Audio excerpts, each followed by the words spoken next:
Hello, my name is Christian, and these are my partners, Aiden and Jan. We are here to explain to you what are the individual rights and collective rights in the Charter of Canada is all about. With no further ado, let's get started. Starting off, we have the individual rights in the Charter. Individual rights consist of 5 different rights, which are fundamental freedoms, democratic rights, mobility rights, legal rights, and equality rights. Fundamental freedoms. We have the right to express our own choices about our opinions, religion, meetings, and our associations. For one example, if a guy wants to change his religion into Catholic, he can freely ask to be baptized. Another individual right is the democratic rights. In democratic rights, we have our rights to vote freely for any person on the ridings. For one example, if a voter wants to vote for a certain party, others' opinions can't force him or her to vote for a certain party. Another individual right is the mobility rights. In mobility rights, we have our right to move or live anywhere, and our right to stay or leave Canada. For one example, if a guy wants to take a vacation, he can freely take a vacation away from Canada, unless his or her name is listed on those files. Another individual right is the legal rights. Legal rights grant Canadian citizens with the right to be free from imprisonment search.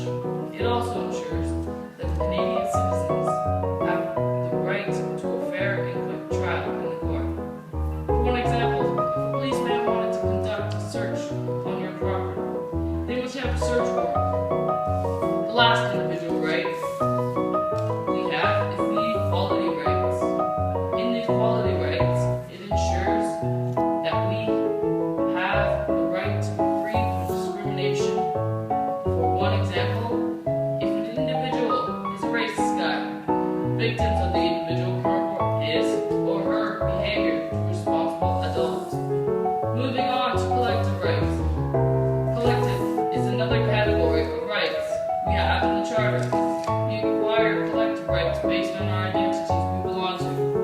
Collective rights affirm collective identity to create a society where people of different identities belong. Each group in Canada has their own collective rights. This group includes the First Nations, Anglophones, Francophones, and the Métis. For the First Nations, if an individual lives his or her life had as a First Nation citizen, you have the collective rights from the number of treaties. As for the Francophones and Anglophones, these groups have certain collective rights from their agreements.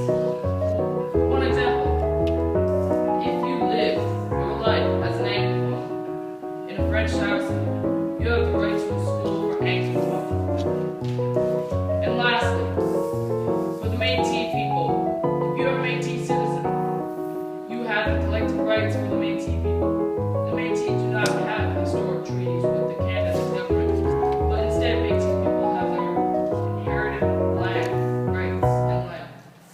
Inherent rights consider rights to use the land in traditional ways.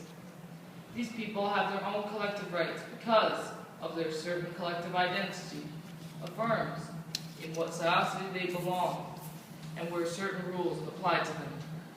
The end.